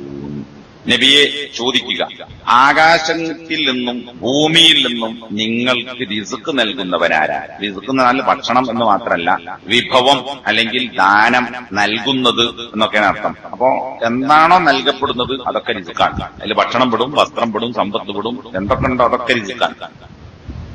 ആ അർത്ഥത്തിലാണ് ഇവിടെ, വെറും ഭക്ഷണം എന്ന അർത്ഥത്തിലല്ല. ആകാശത്തിൽ നിന്നും ഭൂമിയിൽ നിന്നും നിങ്ങൾക്ക് റിസ്ക് നൽകുന്നവൻ ആര്? കേൾവിയെയും കാഴ്ചകളെയും ഉടമപ്പെടുത്തിയവൻ അവനാണോ? ജീവനില്ലാത്തതിൽ നിന്ന് ജീവനുള്ളതിനെയും ജീവനുള്ളതിൽ നിന്ന് ജീവനില്ലാത്തതിനെയും പുറത്തു കൊണ്ടുവരുന്നവനുമായ ഒരുത്തനാണോ? വമൻ യുദബ്ബിറുൽ അംറ, കാര്യങ്ങളെ നിയന്ത്രിക്കുന്നതാരാണ്? ഇതൊക്കെ ചെയ്തിരുന്ന അള്ളാഹുവാണോ അല്ല വേറെ വല്ലവരും ഉണ്ടോ എന്ന് അവരോട് നീ ചോദിക്കുക. ഈ ചോദിച്ചാൽ ഫസയഖൂലൂന അല്ലാഹ്, ഇതിനൊക്കെ അവരുടെ മറുപടി ആരാ? അള്ളാഹുവാണ്. ഫഖുൽ അഫലാ തത്തഖൂൻ, എങ്കിൽ ഇതൊക്കെ ചെയ്യുന്നത് അള്ളാഹുവാണ്, അതായത് റുബൂബിയ്യത്ത് അള്ളാഹുവിന്റേതാണ് എന്ന് അവർ പറയുന്നുവെങ്കിൽ പിന്നെ എന്തുകൊണ്ടാണ് അള്ളാഹുവിനെ നിങ്ങൾ സൂക്ഷിക്കാത്തത് എന്ന് അവരോട് നീ ചോദിച്ചു നോക്കുക. ഈ പറഞ്ഞതിനർത്ഥം എന്താ? അള്ളാഹുവിനെ നിങ്ങൾ എന്തുകൊണ്ട് സൂക്ഷിക്കുന്നില്ല എന്ന് പറഞ്ഞാൽ, റുബൂബിയ്യത്ത് നിങ്ങൾ അംഗീകരിക്കുന്നുവെങ്കിൽ, സൃഷ്ടിക്കുകയും സംരക്ഷിക്കുകയും പരിപാലിക്കുകയും ചെയ്യുന്നവൻ അള്ളാഹുവാണ് എന്ന് അംഗീകരിക്കുന്നവർ എന്തുകൂടി അംഗീകരിക്കണം? ആ സൃഷ്ടിക്കുകയും സംരക്ഷിക്കുകയും ചെയ്യുന്ന അള്ളാഹുവിനെ തന്നെയാണ് സൂക്ഷിക്കേണ്ടത്. ഇവിടെ അള്ളാഹുവിനെ തന്നെയാണ് സൂക്ഷിക്കേണ്ടതെന്നാൽ അള്ളാഹുവിന്റെ കൽപ്പനകൾ പാലിക്കുക, അവൻ വിലക്കിയ കാര്യങ്ങൾ ഒഴിവാക്കുക എന്ന് പറഞ്ഞാൽ അതെന്താ? ഇബാദത്താണ്. ഇബാദത്തിന്റെ നിർവചനവും തഖ്വന്റെ നിർവചനം പറഞ്ഞാലും പണ്ഡിതന്മാർ ഇത് വിശദീകരിച്ചത് കാണാം. അള്ളാഹുവിന്റെ കൽപ്പനകൾ പാലിക്കുക, അള്ളാഹു വിലക്കിയ കാര്യങ്ങൾ ഒഴിവാക്കുക, അതാണ് ഇസ്ലാം, അതാണ് തഖ്വ, അതാണ് ഇബാദത്ത്. അപ്പൊ അള്ളാഹുവിനെ സൂക്ഷിക്കുന്നില്ലേ എന്ന് ചോദിച്ചാൽ, അള്ളാഹുവിന്റെ കൽപ്പനകൾ പാലിച്ചും വിലക്കുകൾ ജീവിതത്തിൽ ഒഴിവാക്കിയും അവനെ ഇബാദത്തെടുത്ത് ആരാധിക്കാത്തത് എന്തുകൊണ്ടാണ്? സൃഷ്ടാവ് അവനാണ് എന്ന് നിങ്ങൾ അവകാശപ്പെടുന്നുവെങ്കിൽ അവനെ തന്നെയല്ലേ ആരാധിക്കേണ്ടത്? റുബൂബിയ്യത്ത് അംഗീകരിക്കുന്ന നിങ്ങൾ എന്തുകൊണ്ട് അള്ളാഹുവിനുള്ള ആരാധ്യത അംഗീകരിക്കുന്നില്ല? അതാണ് ഈ ചോദ്യത്തിന്റെ അർത്ഥം. അപ്പൊ എന്തായി? ഇവർ റുബൂബിയ്യത്ത് അംഗീകരിച്ചിരുന്നു, ഫസയഖൂലൂന അല്ലാഹ്, പക്ഷേ അള്ളാഹുവിനെ സൂക്ഷിക്കുക, ഇബാദത്തെടുക്കുക എന്ന കാര്യം അവർ അംഗീകരിക്കില്ല. ഇനി സൂറത്തുൽ മുഅ്മിനൂൻ 87, 88, 89 ആയത്തുകൾ. നബിയെ ചോദിക്കുക, ഭൂമിയും ഭൂമിയിലുള്ളവയും ആരുടേതാണ്? ഇൻ കുന്തും തഅലമൂൻ, നിങ്ങൾ മനസ്സിലാക്കുന്നുവെങ്കിൽ ഇതിന്റെ മറുപടി എന്ന് പറയും. അങ്ങനെ ചോദിച്ചാൽ അവർ പറയും ലില്ലാഹ്, അള്ളാഹുവിനാണ്. ഭൂമിയും ഭൂമിയിലുള്ളവയും അള്ളാഹുവിന്റേതാണ് എന്ന് മക്കയിലെ മുശ്രിക്കുകൾ പറഞ്ഞിരുന്നു. ഖുൽ അഫലാ തദക്കറൂൻ, അള്ളാഹുവിന്റേതാണ് ഇവയെല്ലാം എന്ന് അവർ അംഗീകരിക്കുന്നുവെങ്കിൽ നബിയെ രണ്ടാമത്തെ ചോദ്യം അവരോട് ചോദിക്കുക, അതെന്താ? അഫലാ തദക്കറൂൻ, എന്തുകൊണ്ടാണ് അവർ ഓർക്കാത്തത്? എന്തോർക്കാത്തത്? സൃഷ്ടാവായ അള്ളാഹുവിനെ ഓർക്കുകയും അവനെ ആരാധിക്കുകയും ചെയ്യാത്തത് എന്തുകൊണ്ട്? അപ്പൊ റുബൂബിയ്യത്ത് അംഗീകരിച്ചാൽ അവന്റെ ഉത്ബോധനങ്ങൾ സ്വീകരിച്ച് ജീവിക്കണം എന്നത് അതിന്റെ അനിവാര്യതയാണ്. ഒന്ന് നിങ്ങൾ അംഗീകരിക്കുന്നു, രണ്ടാമത്തത് എന്തുകൊണ്ട് അംഗീകരിക്കുന്നില്ല? ഖുൽ മർ റബ്ബുസ് സമാവാതി സബ്ഇ വറബ്ബിൽ അർശിൽ അദീം, 7 ആകാശങ്ങളുടെ റബ്ബും മഹത്തായ അർശിന്റെ റബ്ബും ആരാണ് എന്ന് ചോദിച്ചാൽ സയഖൂലൂന ലില്ലാഹ്, അള്ളാഹുവിനുള്ളതാകുന്നു എന്നവർ പറയും. എങ്കിൽ അടുത്ത ചോദ്യം ചോദിക്കുക, ആകാശങ്ങളും അർശും അതിന്റെ ഒക്കെ റബ്ബ് അള്ളാഹുവാണ് എന്നവർ പറയുന്നുവെങ്കിൽ എന്തുകൊണ്ട് അഫലാ തത്തഖൂൻ, നിങ്ങൾ അള്ളാഹുവിനെ സൂക്ഷിക്കുന്നില്ല? ആകാശങ്ങളെ സൃഷ്ടിച്ചത് അള്ളാഹുവാണ്, അതിന്റെ റബ്ബ് അള്ളാഹുവാണ്, അർശിന്റെ റബ്ബ് അള്ളാഹുവാണ്.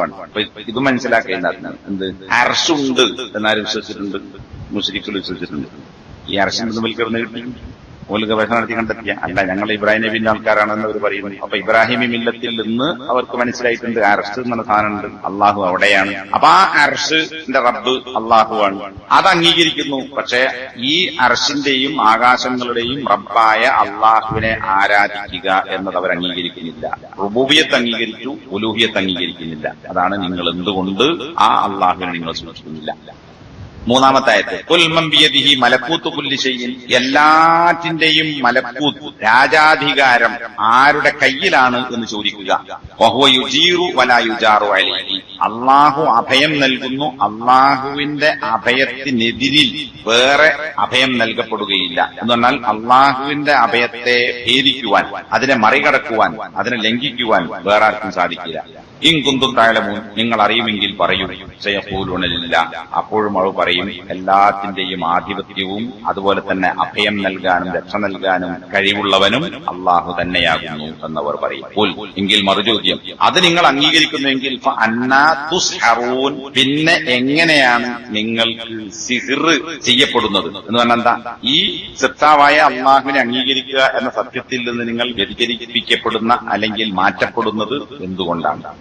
സൂറത്തുൽ മുഅ്മിനൂനിലെ ഈ 3 ആയത്തുകളിലൂടെയും റുബൂബിയത്ത് അവർ അംഗീകരിച്ചിരുന്നു. അത് അംഗീകരിച്ച ആളുകൾ ഉലൂഹിയത്ത് അംഗീകരിക്കാൻ തയ്യാറായില്ല. ഇത് പഠിപ്പിക്കാനാണ് മുഹമ്മദ് നബിയെ അള്ളാഹു നിയോഗിച്ചത്. ഇവിടൊക്കെ ഈ ജാഹിലിയത്തിലെ അറബികളും ഇന്നത്തെ ആളുകളും തമ്മിലുള്ള സാദൃശ്യവും അന്തരവും രണ്ടും നമ്മൾ മനസ്സിലാക്കണം. അത് നേരത്തെ വിശദീകരിച്ചതുകൊണ്ട് ഞാൻ വിശദീകരിക്കുന്നില്ല എന്ന് മാത്രം പറഞ്ഞതിന് ചുരുക്കതാണ്. റുബൂബിയത്ത് അംഗീകരിച്ചു, ഉലൂഹിയത്ത് അംഗീകരിക്കില്ല. റബ്ബിനെ മാത്രം ആരാധിക്കുക എന്ന് അംഗീകരിക്കില്ല. ആ റബ്ബിന് നൽകേണ്ടുന്ന ഇബാദത്ത് അർശിന്റെ ഉടമസ്ഥൻ പോലും അള്ളാഹുവാണ് എന്ന് അംഗീകരിക്കുന്ന ആളുകൾ അള്ളാഹുവിന് ഇബാദത്തിൽ അവനെ മാത്രം ആരാധിക്കുക എന്നത് അംഗീകരിക്കാതെ എന്ത് ചെയ്തു? മറ്റുള്ളവർക്ക് വകവെച്ചു കൊടുക്കും. അപ്പൊ ഈ വിഷയത്തിൽ നിങ്ങൾ ചെയ്യുന്നത് ശരിയല്ല എന്ന് അവരെ ആക്ഷേപിച്ചുകൊണ്ടാണ് ഓരോ ആയത്തിന്റെയും അവസാനത്തിൽ രണ്ടാമതൊരു മറുചോദ്യം അള്ളാഹു അവരോട് തിരിച്ചു ചോദിച്ചത്. അഫലാ തദക്കറൂൻ, അതുപോലെ തന്നെ അഫലാ തത്തഖൂൻ വഅന്നാ തുസ്ഹറൂൻ എന്നൊക്കെ പറഞ്ഞത്. ഇദാ തഹഖഖത അന്നഹും മുഖിറൂന ബിഹാദാ വഅന്നഹു ലം യുദ്ഖിൽഹും ഫിത്തൗഹീദില്ലദീ ദഅത് ഇലൈഹി റുസുൽ, മുകളിൽ പറഞ്ഞ കാര്യങ്ങൾ നീ യഥാർത്ഥത്തിൽ മനസ്സിലാക്കിയാൽ എന്താണത്? അന്നഹും മുഖിറൂന ബിഹാദാ, റബ്ബ് അള്ളാഹുവാണ് എന്നവർ അംഗീകരിച്ചിരുന്നു എന്ന് നേരത്തെ പറഞ്ഞതിൽ നിന്ന് നീ ശരിയായി മനസ്സിലാക്കിയാൽ, വഅന്നഹു ലം യുദ്ഖിൽഹും ഫിത്തൗഹീദില്ലദീ ദഅത് ഇലൈഹി റുസുലു, പ്രവാചകന്മാർ അവരെ ഏതൊരു തൗഹീദിലേക്കാണോ ക്ഷണിച്ചത് ആ തൗഹീദിൽ ഇവരുടെ ഈ വിശ്വാസം അവരെ പ്രവേശിപ്പിച്ചില്ല. അപ്പൊ പ്രവാചകന്മാർ എന്തിലേക്ക് ക്ഷണിക്കാനാ വന്നത്? ഇസ്ലാമിലേക്ക് ക്ഷണിക്കാൻ. ഇസ്ലാം എന്ന് പറഞ്ഞാൽ എന്താണ്? അള്ളാഹുവിനെ മാത്രം ആരാധിച്ചുകൊണ്ട് അവന്റെ നിയമങ്ങൾ പാലിച്ചുകൊണ്ട് ജീവിക്കുക, അതാണ് ഇസ്ലാം. ആ പ്രവാചകന്മാർ ക്ഷണിച്ച ഇസ്ലാം ഏതോ അല്ലെങ്കിൽ തൗഹീദ് ഏകത വിശ്വാസം ഏതോ ആ തൗഹീദിൽ ഇവരുടെ ഈ വിശ്വാസം അവരെ ഉൾപ്പെടുത്തിയില്ല. എന്ന് പറഞ്ഞാൽ ഏത് വിശ്വാസം അവർക്കുള്ളത്? റുബൂബിയ്യത്ത്. സൃഷ്ടിക്കുകയും സംരക്ഷിക്കുകയും പരിപാലിക്കുകയും ചെയ്യുന്നത് അള്ളാഹുവാണ് എന്ന വിശ്വാസം കൊണ്ട് മാത്രം, അല്ലെങ്കിൽ ആ വിശ്വാസം അവരെ എന്തിൽ ഉൾപ്പെടുത്തിയില്ല? തൗഹീദിൽ ഉൾപ്പെടുത്തിയില്ല. എന്ന് പറഞ്ഞാൽ റുബൂബിയ്യത്ത് മാത്രം അംഗീകരിക്കുക എന്ന് പറയുന്നത് തൗഹീദല്ല. അതാർക്കും തർക്കമില്ലാത്ത വിഷയമാണ്. റുബൂബിയത്ത് സൃഷ്ടിക്കുകയും സംരക്ഷിക്കുകയും പരിപാലിക്കുകയും ചെയ്യുന്നവൻ ഒരുത്തനേ ഉള്ളൂ എന്നത് ലോകത്ത് ഒരു മുശ്രിക്കിനും തർക്കമുണ്ടായിട്ടില്ല. ഇവിടെ ഈസാ നബി ആരാധിക്കുന്ന ആളുകൾ ഈസാ നബിയാണ് ലോകം പഠിച്ചത് എന്ന് ക്രിസ്ത്യാനിക്കുന്നുണ്ടോ? ഇല്ല. ഉസൈറാണ് ലോകം പഠിച്ചത് നിയന്ത്രിക്കുന്നത് എന്ന് ജൂതൻ വിശ്വസിക്കുന്നില്ല. ഇനി ഇവിടുത്തെ ഹിന്ദുക്കളോട് ചോദിച്ചാൽ ഇവിടുള്ള ആളുകൾ ആരാധിക്കുന്ന 33 കോടി ദൈവങ്ങൾ എന്ന് പറയുന്ന രാമനാകട്ടെ കൃഷ്ണനാകട്ടെ ഇനി അതുപോലുള്ള വേറെ ആരെങ്കിലും ആകട്ടെ പല പേരുകളിലും പല അമ്പലങ്ങളും നമുക്ക് കാണാം. ഈ പൂജിക്കപ്പെടുന്ന ആളുകൾ ആരെങ്കിലും ഈ പ്രപഞ്ചം സൃഷ്ടിച്ചിട്ടുണ്ട് എന്ന് ഇവിടുത്തെ ഹിന്ദുവിന് വിശ്വാസമല്ല. പിന്നെന്തിനാ ഉലൈനെ ആരാധിക്കുന്നത്? മക്കയിലെ മുശ്രിക്കുകൾ പറഞ്ഞ ഇവിടുത്തെ സമസ്തക്കാരൻ പറയുന്ന അതേ വിശ്വാസം. ഇവർ മുഖേന അമാനാബുദുഹും ഇല്ലാ ലിയുഖർരിബൂന ഇലല്ലാഹി സുൽഫാ, അള്ളാഹുവിലേക്ക് അടുപ്പിക്കാൻ. അപ്പൊ മേലെ ഒരുത്തനുണ്ട് എന്ന് ഹിന്ദുക്കളും പറയല്ലോ, പരബ്രഹ്മം. ആ ദൈവത്തിലേക്ക് ഞങ്ങളെ അടുപ്പിക്കാനുള്ള മധ്യവർത്തികളാണ് ഈ പറയുന്ന ദൈവങ്ങളൊക്കെ, രാമനും കൃഷ്ണനും ഒക്കെ അങ്ങോട്ട് അടുപ്പിക്കുന്നതല്ല. അതിനൊരു ഉദാഹരണവും പറയും. എന്താണ്? കടലിലേക്ക് പുഴകൾ എങ്ങോട്ട് എത്തിച്ചേരുന്നു? കടലിലേക്ക് എത്തിച്ചേരുന്നു. തോടുകളുണ്ട്, തോടുകൾ പുഴയിലേക്ക് എത്തുന്നു, പുഴകൾ പോയി കടലിലേക്ക് എത്തുന്നു. ഏത് ഭാഗത്ത് നിന്ന് പോകുന്ന ജലവും ഒലിച്ചൊലിച്ചൊലിച്ച് സഞ്ചരിച്ച അവസാനം എവിടെ എത്തുന്നത്? കടലിൽ ചേർന്നു. ഇതുപോലെ ഏത് വഴിയിലൂടെ ഏത് വിഗ്രഹത്തെ, ഏത് ആരാധ്യ വസ്തുവിനെ, ഏത് പ്രതിഷ്ഠയെ, ഏത് ദേവനെ, ഏത് ദേവിയെ ആരാധിച്ചാലും എത്തുന്നത് ഒരു കടലിലേക്കാണ്. അതുകൊണ്ട് തന്നെ ഞങ്ങൾ ബഹുദൈവ വിശ്വാസികളല്ല എന്നാണ് ഇവിടുത്തെ ഹിന്ദുക്കൾ പറയുന്നത്. LK അദ്വാനി പണ്ട് ഡൽഹിയിൽ രാംലീല മൈതാനിയിൽ പ്രസംഗിച്ചത് ഇവിടെ പത്രങ്ങളിൽ വന്നത് എനിക്ക് ഓർമ്മയുണ്ട്. വീട്ടിൽ എവിടെ ഫയലുണ്ട് കഷ്ണം. ഇത് മുസ്ലിങ്ങളുടെ അഭ്യർത്ഥന, ഞങ്ങളെ ബഹുദൈവ വിശ്വാസികൾ എന്ന് വിളിക്കാൻ പാടില്ല. അതെന്നെ ആരും പറഞ്ഞു? മക്കയിലെ മുശ്രിക്കുകൾ പറഞ്ഞു സിർത്താവ് ഒരുത്തനേ ഉള്ളൂ. പക്ഷെ ആ സിർത്താവിലേക്ക് അടുപ്പിക്കാൻ കുറച്ച് ആൾക്കാരെ വേണം. ഹിന്ദു പറയുന്നത് തന്നെ, ക്രിസ്ത്യാനി പറയുന്നത് തന്നെ, ജൂതം പറയുന്നത് തന്നെ, സമസ്തക്കാരൻ പറയുന്നത് തന്നെ, അള്ളാഹു ഒന്നേ ഉള്ളൂ, സിർത്താവ് ഒന്നേ ഉള്ളൂ. പക്ഷെ ആ സിർത്താവിലേക്ക് എത്തിക്കാൻ, നമ്മളങ്ങോട്ട് അടുപ്പിക്കാൻ, നമ്മളെ രക്ഷപ്പെടുത്താൻ, ശുപാർശ പറയാൻ ആര് വേണം? ഈ സാലിഹ്യങ്ങളായ ഔലിയാക്കന്മാരായ പാപ്പമാരും പാവമാരും ഒക്കെ വേണം എന്ന് പറയുന്നു.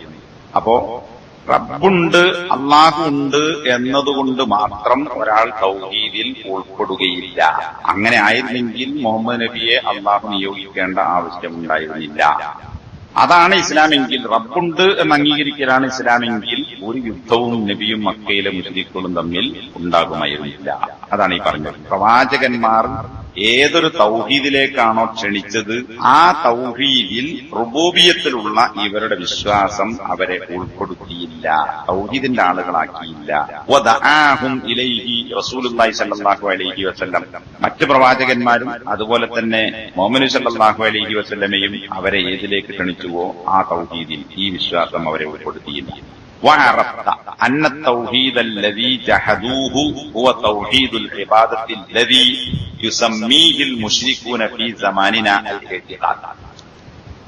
അപ്പൊ റുബൂബിയത്ത് കൊണ്ട് മാത്രം ഒരാൾ തൗഹീദിൽ എത്തുകയില്ല എന്ന യാഥാർത്ഥ്യം നീ മനസ്സിലാക്കിയാൽ പിന്നെ തൗഹീദ് എന്ന് പറഞ്ഞാൽ എന്താണ്? അല്ലദീ ജഹദൂഹു, മക്കയിലെ മുശ്രിക്കുകൾ നിഷേധിച്ച തൗഹീദ് ഏതാ? സിർത്താവ് ഒരുവനേ ഉള്ളൂ എന്നതല്ല. റുബൂബിയത്തിലെ ഏകത്വം അവർ അംഗീകരിച്ചു, ഉലൂഹിയത്തിലെ ഏകത്വം അവർ അംഗീകരിച്ചില്ല. ഹുവ തൗഹീദുൽ ഇബാദ. സിർത്താവ് ഒരുത്തനേ ഉള്ളൂ, പക്ഷെ ഏകനായ സിർത്താവിനെ മാത്രമേ ആരാധിക്കാൻ പാടുള്ളൂ എന്ന ഉലൂഹിയത്തിലെ അല്ലെങ്കിൽ ഇബാദത്തിന്റെ തൗഹീദ്, അതാണ് മക്കയിലെ മുശ്രിക്കുകൾ നിഷേധിച്ചത്. അല്ലദീ യുസമ്മീഹിൽ മുശ്രികൂന ഫീ സമാനിന, നമ്മുടെ കാലഘട്ടത്തിലെ, മുഹമ്മദ് വഹാബ് ജീവിച്ചു മരിച്ചത് അധികം കാലമായിട്ടില്ല, 200 കൊല്ലത്തിനടുത്തായിട്ട്. നമ്മുടെ കാലഘട്ടത്തിലെ മുശ്രിക്കുകൾ ഈ വിശ്വാസത്തിന് പേരിട്ടത് അൽ ഇഅ്തിഖാദ്, ഇതാണ് വിശ്വാസം എന്നാണ്. മക്കയിലെ മുശ്രിക്കുകൾ റുബൂബിയത്തിലെ ഏകത്വം അംഗീകരിച്ചു, തൃട്ടാവും സംരക്ഷകനും പരിപാലകനും അല്ലാഹുവേ ഉള്ളൂ, പക്ഷേ ഇബാദത്ത് അല്ലാഹ്ക്ക് മാത്രം എന്നത് മക്കയിലെ മുശ്രിക്കുകൾ അംഗീകരിക്കില്ല. ഇതേ പണിയാണ് നമ്മുടെ കാലഘട്ടത്തിലെ ഷെയ്ഖിന്റെ കാലഘട്ടത്തിൽ സൗദി അറേബ്യയിൽ ജീവിച്ച മുശ്രിക്കുകൾ എന്ന് പറഞ്ഞത് ആരെക്കുറിച്ചാ?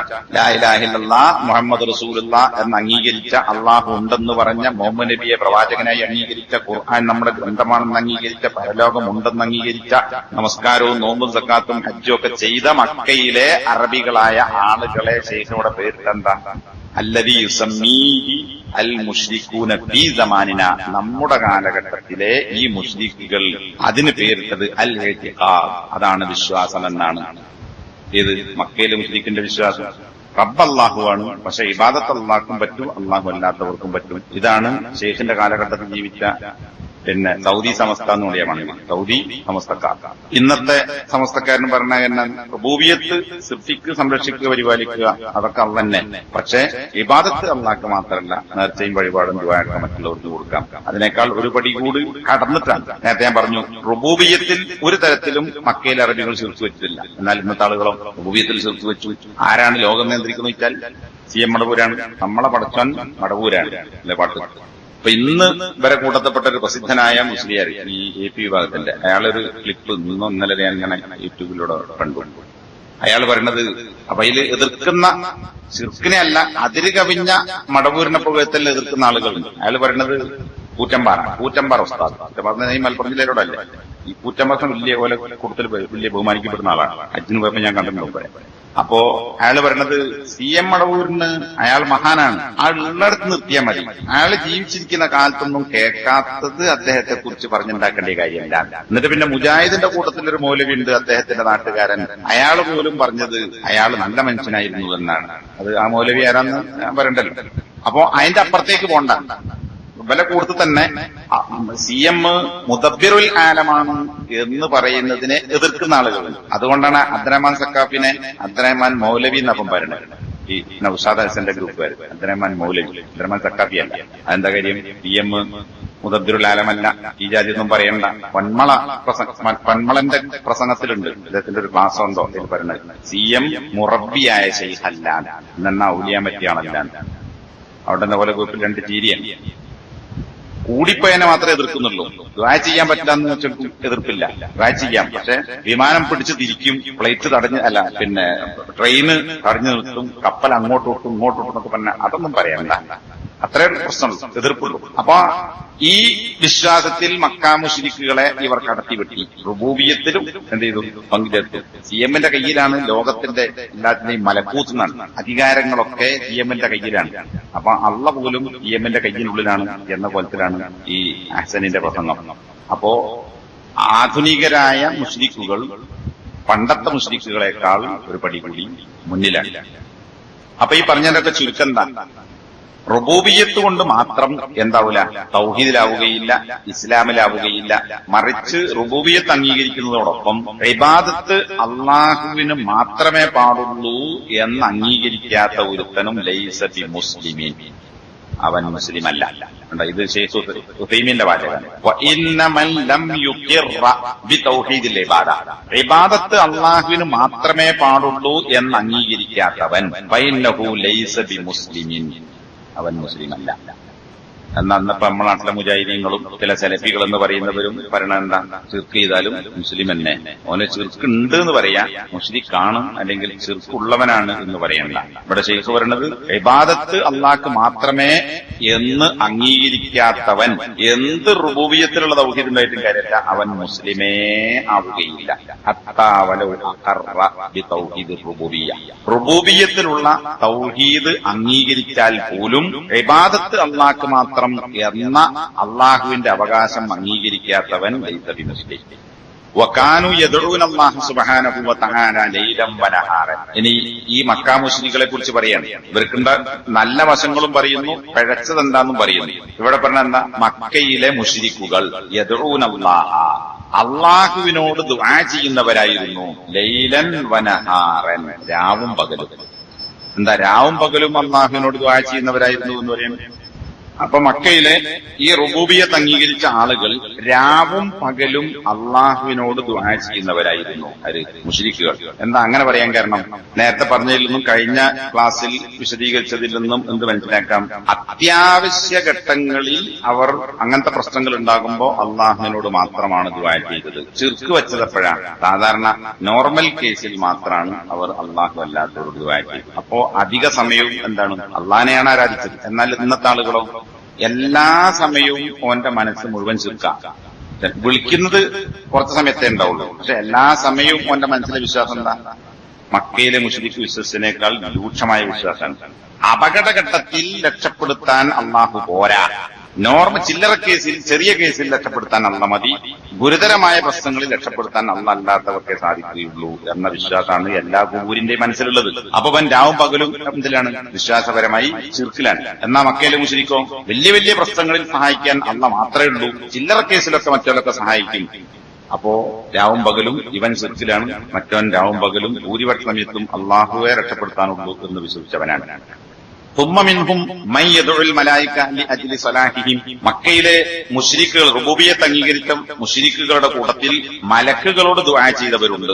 എന്തുകൊണ്ടാണ് മലക്കുകളോട് ദുആ ചെയ്തത്? ലി അജ്ലി സലാഹിഹിം, അവരുടെ സലാഹ്, മേന്മ അല്ലെങ്കിൽ ഗുണം, നന്മ കാരണത്താൽ. കാരണം അള്ളാഹുവിന്റെ റസൂലുമാരാണ് മലക്കുകൾ, അള്ളാഹുവിന്റെ സൈന്യമാണ്, ജുന്ദ് എന്ന് അള്ളാഹു ഖുർആനിൽ വിശേഷിപ്പിച്ചിട്ടുണ്ട്. അതുപോലെ അള്ളാഹുവിന്റെ അടുത്ത ആളുകളാണ്, അള്ളാഹുവിന്റെ കൽപ്പന ലംഘിക്കാത്ത, കൽപ്പിച്ചത് മാത്രം പ്രവർത്തിക്കുന്ന, ലാ യഅസൂനല്ലാഹ മാ അമറഹും വയഫ്അലൂന മാ യുഅ്മറൂൻ എന്ന് ഖുർആൻ സാക്ഷ്യപ്പെടുത്തിയ ആളുകളാണ്. അങ്ങനെയുള്ള നല്ല മലക്കുകളോടാണ് അവർ ദുആ ചെയ്തത്. വഖുർബിഹിം മിനല്ലാഹ്, മലക്കുകൾ അള്ളാഹുവിനോട് സാമീപ്യമുണ്ട്, അടുത്തവരാണ് എന്നതുകൊണ്ടും ലിയശ്ഫഊ ലഹും, അവർക്ക് വേണ്ടി അള്ളാഹുവിനോട് ശുപാർശ നടത്താൻ വേണ്ടി. അപ്പൊ ഇപ്പറഞ്ഞ യോഗ്യതയുള്ള മലക്കുകളെ അവർ പങ്കാളികളാക്കി. ഔ യദൂ റജുലൻ സാലിഹൻ മിനൽ ലാത്ത്, അല്ലെങ്കിൽ ലാത്തയെ പോലുള്ള നല്ല മനുഷ്യന്മാരോട് അവർ ദുആ ചെയ്തു. ഇതൊക്കെ എന്തിനാണ് പറയുന്നത്? ചീത്ത മനുഷ്യന്മാരെ, ഭ്രാന്തന്മാരെ, നമസ്കരിക്കാത്തവരെ, നോമ്പോൽക്കാത്തവനെ ഈമാനില്ലാത്തവനോട് ദുആ ചെയ്തിട്ടില്ല.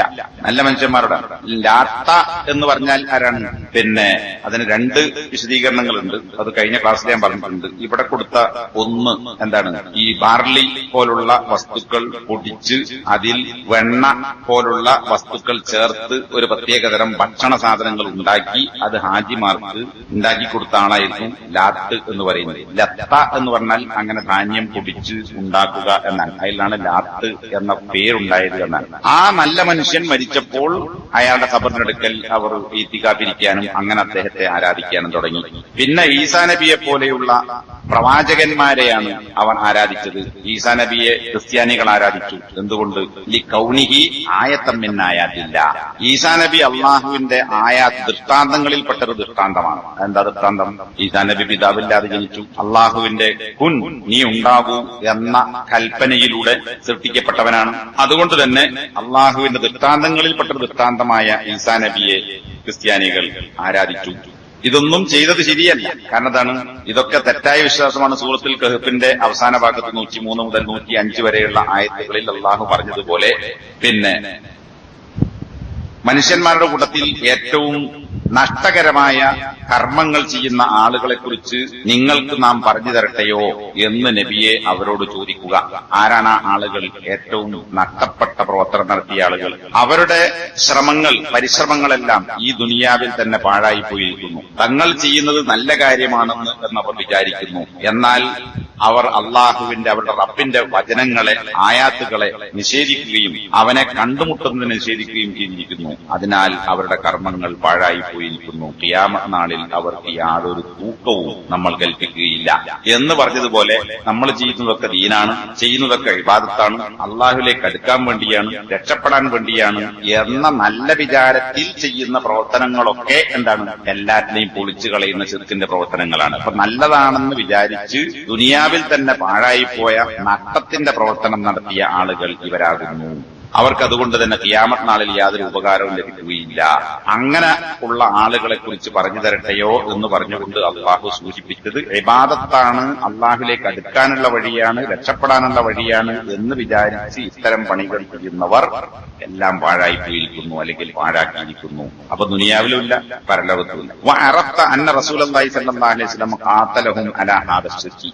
അപ്പൊ ഈ പറയുന്ന റുബൂബിയത്തും അതുപോലെ തന്നെ ഇബാദത്തിന്റെ പല വശങ്ങളും ചെയ്യുകയും വിശ്വസിക്കുകയും ഒക്കെ ചെയ്തതോടൊപ്പം ഉലൂഹിയത്ത് അള്ളാഹുവിന് മാത്രം അംഗീകരിച്ചു കൊടുത്തില്ല എന്നതിന്റെ പേരിലാണ് ഈ ശിർക്കിനെതിരിൽ നബി സല്ലല്ലാഹു അലൈഹി വസല്ലമ അവരോട് യുദ്ധം ചെയ്തത് എന്നും നീ മനസ്സിലാക്കുകയാണെങ്കിൽ, അതിങ്ങനെ ഒന്നിനോട് ബന്ധിച്ച് പറഞ്ഞു വരികയാണ്. അള്ളാഹു ഈ ജനം എന്തായിരുന്നു, ആരിലേക്കാണ് നബിയെ അയച്ചത്, അവരുടെ വിശ്വാസം എന്തായിരുന്നു, അവർക്ക് പറ്റിയ പിഴവെന്താണ് എന്നൊക്കെ നീ മനസ്സിലാക്കി. അതിനോടൊപ്പം നബി സല്ലല്ലാഹു അലൈഹി വസല്ലം ഈ ശിർക്കിന്റെ പേരിലാണ് മക്കയിലെ അറബികളോട് യുദ്ധം ചെയ്തത് എന്നും നീ മനസ്സിലാക്കിയാൽ, അതായത് റുബൂബിയത്ത് അംഗീകരിച്ചു, എന്നാൽ ഇബാദത്തിൽ അവർ പങ്കുവച്ചു. ഈ ആളുകളോട് നബി യുദ്ധം ചെയ്യാനുള്ള കാരണം എന്താ? കാനൂ യുഅ്മിനൂന ബി അന്നല്ലാഹ വഹ്ദഹു ഹുവർ റബ്ബ്. അല്ലാഹുവാണ്, അല്ലാഹു മാത്രമാണ് റബ്ബ്. അവൻ അത്യാഹിതങ്ങളിൽ പെടുന്ന ആളുകളുടെ പ്രാർത്ഥനയ്ക്ക് ഉത്തരം നൽകുന്നവനാണ്, ഉപദ്രവങ്ങളെ നീക്കിത്തരുന്നവനാണ് എന്നൊക്കെ വിശ്വസിച്ചതോടൊപ്പം തന്നെ വലാകിൻ ലം യുഖിറൂ ബി തൗഹീദിൽ ഇബാദത്തി വലം യുഖ്ലിസൂ ലഹുൽ ഇബാദ. ഇബാദത്തിലുള്ള ഏകത്വം അവർ അംഗീകരിക്കാതിരിക്കുകയും ഇബാദത്ത് അള്ളാഹുവിന് മാത്രമാണ് എന്ന് അംഗീകരിക്കാതിരിക്കുകയും ചെയ്തു എന്നതുകൊണ്ടാണ് യുദ്ധം ചെയ്തത് എന്ന് പറഞ്ഞാൽ, ഇന്ന് മുഹമ്മദ് നബി സല്ലല്ലാഹു അലൈഹി വസല്ലം വരികയാണെങ്കിൽ നബി സല്ലല്ലാഹു അലൈഹി വസല്ലം യുദ്ധം ചെയ്യാറുള്ള മുസ്ലിങ്ങൾ എന്ന് പറയുന്ന ആളുകളോടാണ്. കാരണം എന്താ? റുബൂബിയത്ത് ഉണ്ട്, അതിൽ പോലും ശിർക്ക് വെച്ച ആളുകളാണ് എങ്കിൽ മക്കയിലെ മുശ്രിക്കുകളോട് യുദ്ധം ചെയ്തതിനേക്കാൾ യുദ്ധം ചെയ്യാൻ ഏറ്റവും നബി വന്നാൽ മുന്നിലുണ്ടാവുക ആരോടാ? റുബൂബിയത്തിൽ പോലും ശിർക്ക് വെച്ച ആധുനിക മുശ്രിക്കുകളോടാകുന്നു.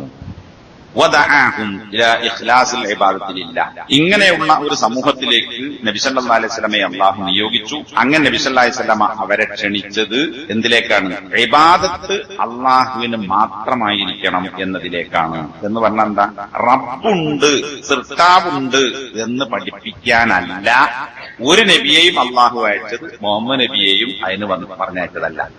അപ്പൊ അതിലൂടെ എന്ത് മനസ്സിലാക്കാം? നമ്മുടെ നാട്ടിലെ കുബൂരികൾ ഇപ്പൊ പേരോടത്തിന് മനസ്സക്കാപ്പിയൊക്കെ പണ്ട് നാദാപുരം കണ്ണത്ത് പറഞ്ഞത് മക്കയിലെ മുസ്ലിക്കുകൾ വിശ്വസിച്ച അള്ളാഹു വേറെ അള്ളാഹുവാണ്. ഒരു വലിയ അള്ളാഹു, പിന്നെ കുറച്ച് ചെറിയ അള്ളാഹുകൾ, കുട്ടി അള്ളാഹുകൾ, അങ്ങനെയുള്ള ഒരു ദൈവിക സഭയിലാണ് മക്കയിലെ മുസ്ലിക്കുകൾ വിശ്വസിച്ചതാണ് പേരോടത്തിന് മനസ്സക്കാപ്പി നാദാപുരം കണ്ണത്ത് പറഞ്ഞത്. ചിലപ്പോൾ നിങ്ങൾക്ക് കേട്ടിട്ടുണ്ടാവും. അത് ഖുർആൻ മുശ്രിക്കുകളുടെ പേരിൽ പേരോട് പറഞ്ഞ നുണയാണ്. ഖുർആൻ ഹദീസും തിരുത്തി ശിർക്ക് തൗഹീദാക്കുന്ന ആളുകൾക്ക് മക്കയിലെ മുശ്രിക്കിന്റെ പേരിൽ നുണ പറയാൻ യാതൊരു പ്രയാസം ഉണ്ടാവില്ല. മക്കയിലെ മുശ്രിക്ക് അങ്ങനെ വിശ്വാസം ഉണ്ടാവും. ഒരു വലിയ അള്ളാഹ് വേറെ കുറെ ചെറിയ അള്ളാഹുകളും കൂടിച്ചേർന്ന ഒരു സഭയിലാണ് അവർ വിശ്വസിച്ചത് എന്ന് മക്കയിലെ മുസ്ലിം വിശ്വാസമല്ല. സൃഷ്ടാവും സംരക്ഷകരും പരിപാലകനുമായ ഒറ്റ അള്ളാഹുവേ ഉള്ളൂ എന്നാണ് മക്കയിലെ മുസ്ലിങ്ങൾ വിശ്വസിച്ചത്. നേരത്തെ പറഞ്ഞ ആയത്തുകളും അങ്ങനെ ഒരുപാട് ആയത്തുകൾ. പിന്നെ എന്തിന് നബി വന്നു?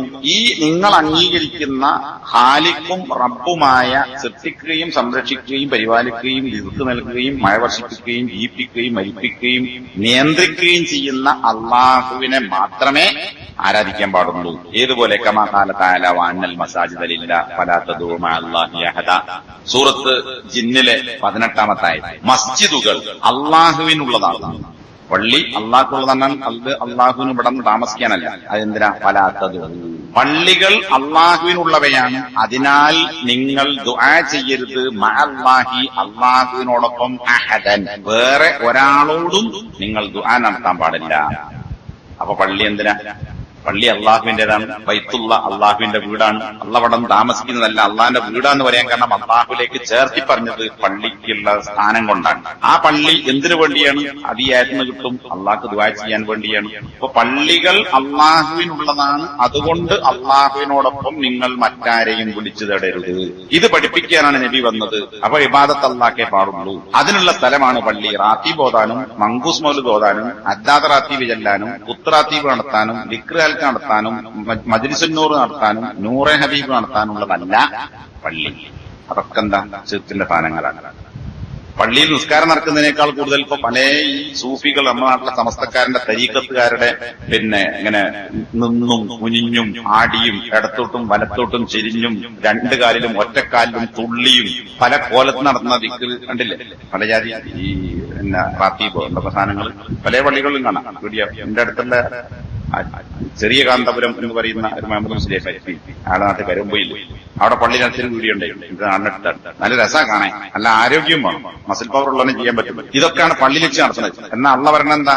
പള്ളികൾ അള്ളാഹുവിന്റേതാണ്, അള്ളാഹുവിനോടൊപ്പം മറ്റാരെയും നിങ്ങൾ ദുആ ചെയ്യരുത് എന്ന എല്ലാ ചുറ്റും നടത്തുന്നത് പള്ളിയിലാണ്. അപ്പോ അള്ളാഹുവിനുള്ളതാണ് എന്ന് പറഞ്ഞാൽ അള്ളാഹുവിലേക്ക് അടുപ്പിക്കാനാണ്, അള്ളാഹിനടുക്കൽ രക്ഷ കിട്ടാനാണ് ഇബാദത്ത്. ആ ഇബാദത്ത് നിങ്ങൾ അള്ളാഹുവിന് മാത്രമേ സമർപ്പിക്കാൻ പാടുള്ളൂ. പിന്നെ സൂറത്തുർ റഅദിലെ 14-ാമത്തെ ആയത്തിൽ അള്ളാഹു പറഞ്ഞു ലഹു ദഅവത്തുൽ ഹഖ്, ലഹു അള്ളാഹുവിനാണ് ദഅവത്തുൽ ഹഖ്, യഥാർത്ഥ ദഅവത്ത്. ഇവിടെ ദഅവത്ത് എന്ന് പറഞ്ഞാൽ പ്രബോധനം എന്നല്ല, ദുആ. യഥാർത്ഥ പ്രാർത്ഥന അള്ളാഹുവിനുള്ളതാകുന്നു. അള്ളാഹുവിനാണെന്നല്ല, അള്ളാഹുവിനുള്ളതാണെന്നാൽ അവിടെ അവസാനം പറയേണ്ടത് ആദ്യം പറഞ്ഞു. അപ്പൊ അള്ളാഹുവിന് മാത്രമാണ് ദുആ, ദഅവത്ത്, പ്രാർത്ഥന എന്നത് അള്ളാഹുവിന് മാത്രമാകുന്നു. അള്ളാഹുവിന് പുറമെ ആരോടൊക്കെ ഇവർ ദുആ ചെയ്യുന്നുവോ ആ ദുആ നടത്തപ്പെടുന്ന ആളുകൾ ലാ യസ്തജീബൂന ലഹും ബിശൈഇൻ, ഒരു സംഗതി പോലും അവർക്ക് ഈ ആളുകൾ ഉത്തരം ചെയ്യുകയില്ല. എന്ത് ചോദിച്ചാലും അള്ളാഹു അല്ലാതെ ചോദിച്ചാൽ നിങ്ങൾക്ക് ഉത്തരം കിട്ടൂല. ഉത്തരം കിട്ടുന്നു എന്ന് തോന്നുന്നുണ്ടെങ്കിൽ അത് ശൈത്താന്റെ പണിയാണ്. അത് വേറെ പണ്ഡിതന്മാർ ചെയ്തിട്ടുണ്ട്. എന്നിവിടെ ഖുർആൻ ഉദാഹരിച്ചു. ഇതുപോലെ പിന്നെ ഇല്ലാക്ക ബാസിതി കഫൈഹിൽ മാഇലി യബ്ലുഗ മാ ഹുവ ബിബാലിഗിഹി, വെള്ളത്തിനടുക്ക് പോയി കൈ നീട്ടിയാൽ എന്തിന്? വെള്ളം ഉള്ളിലേക്ക് എത്താൻ വേണ്ടിയിട്ട്. വെള്ളത്തിൽക്കല്ല, അതിന്റെ നേരെ ഇങ്ങനെ കൈ കിട്ടുക. വെള്ളം പള്ളയിൽ കത്തുവോ? വായിൽ കത്തുവോ? ഇല്ല. ഇതുപോലെയാണ് അള്ളാഹു അല്ലാത്ത ആരോട് ദുആ ചെയ്യുന്നവൻ. ഇവിടെ വെള്ളത്തിന്റെ അടുത്ത് ഇങ്ങനെ പൈപ്പിന്റെ അപ്പുറത്ത് കൈയും കാട്ടി ഇങ്ങനെ നിന്നാൽ വെള്ളം തൊള്ളയിൽക്കും പള്ളയിൽക്കും എത്തൂല. ഇതുപോലെയാണ് അള്ളാഹു അല്ലാത്തവരോട് ദുആ ചെയ്യുന്നത്. ഒരു ഫലവും കിട്ടൂല. ഇങ്ങനെ ഉദാഹരണ സഹിതം വിശദീകരിച്ചിട്ടുണ്ട്. ഈ ആയത്തിന് നമ്മുടെ നാട്ടിലെ സമസ്തക്കാരൊക്കെ അംഗീകരിക്കുന്ന, അവര് പഠിപ്പിക്കുന്ന തഫ്സീറാണ് ഇമാം ത്വബരിയുടെ തഫ്സീർ. ആ തഫ്സീറിൽ അലി റളിയല്ലാഹു അൻഹു പറഞ്ഞതായി ഇതിനർത്ഥം കൊടുത്തത് കാണാം. ലഹു ദഅവത്തുൽ ഹഖി ഐ ലഹു അത്തൗഹീദു, യഥാർത്ഥ ദുആ എന്ന് പറഞ്ഞാൽ തൗഹീദ് അള്ളാഹുവിനാകുന്നു. പ്രാർത്ഥനക്കർഹൻ അള്ളാഹുവാണ്. അപ്പൊ ദുആക്കർഹൻ അള്ളാഹുവാണ് എന്ന് പറഞ്ഞാൽ തൗഹീദ് അള്ളാഹുവിനുള്ളതാണ്. സൃഷ്ടാവ് അള്ളാഹുവാണ്. അതുകൊണ്ട് ഇബാദത്താകുന്ന തൗഹീദും അള്ളാഹുവിന് മാത്രം നൽകേണ്ടതാകുന്നു എന്ന് പറഞ്ഞാൽ നിങ്ങൾ ആരാധിച്ചുകൊണ്ടിരിക്കുന്ന വിഗ്രഹങ്ങൾക്കോ പ്രതിഷ്ഠകൾക്കോ ഇനി ഈസാ നബിക്കോ അല്ലെങ്കിൽ നിങ്ങൾ അംഗീകരിക്കുന്ന ലാത്ത അതുപോലുള്ള ഔലിയാക്കൾക്കോ ഒന്നും അതിന് യാതൊരു അവകാശവുമില്ല. ഒന്നും അത്തരം ആളുകൾക്ക് വകവെച്ചു കൊടുത്തുകൂടാ. വതഹഖഖ അന്ന റസൂലുള്ളാഹി സ്വല്ലല്ലാഹു അലൈഹി വസല്ലം ഖാതലഹും ലിയകൂന ദുആഉ കുല്ലുഹു ലില്ലാഹ്. ഇനി വീണ്ടും ആവർത്തിക്കാൻ, ഈ കാര്യങ്ങളൊക്കെ നീ ഒന്നുകൂടി തഹഖഖ, യഥാർത്ഥത്തിൽ വസ്തുതാപരമായി നീ മനസ്സിലാക്കുകയാണെങ്കിൽ നിനക്ക് തിരിയും. എന്ത്? അള്ളാഹു മക്കയിലെ അറബികളോട് യുദ്ധം ചെയ്തത് വേറെ ഒന്നിനുമല്ല, ലിയകൂന ദുആഉ കുല്ലുഹു ലില്ലാഹ്. എല്ലാ പ്രാർത്ഥനയും ഇബാദത്തും ആർക്കേ പാടുള്ളൂ? അള്ളാഹുവിന് മാത്രമേ ആകാവൂ എന്ന വിഷയത്തിലാണ് നബി മക്കയിലെ അറബികളോട് യുദ്ധം ചെയ്തത്. രാജ്യം പിടിച്ചടക്കി ഭരണം സ്ഥാപിക്കാനല്ല, അല്ലെങ്കിൽ ഖുറൈശികളെ അവിടുന്ന് പുറത്താക്കാനല്ല, വേറെന്തെങ്കിലും കുറ്റം ചെയ്തത് കൊണ്ടല്ല. ദുആ അള്ളാഹ്ക്ക് മാത്രം എന്ന് അംഗീകരിക്കില്ല. ഈ ഒരൊറ്റ വിഷയത്തിലാണ് നബി സല്ലല്ലാഹു അലൈഹി വസല്ലം മക്കയിലെ അറബികളോട് യുദ്ധം ചെയ്തത്. അതുപോലെ എല്ലാ അറവുകളും എല്ലാ നേർച്ചയും എല്ലാ ഇസ്തിഗാസയും എല്ലാ ഇബാദത്തിന്റെ ഇനങ്ങളും അള്ളാഹുവിനെ പാടുള്ളൂ. ഇത് അംഗീകരിക്കാത്തതുകൊണ്ട് യുദ്ധം ചെയ്തു.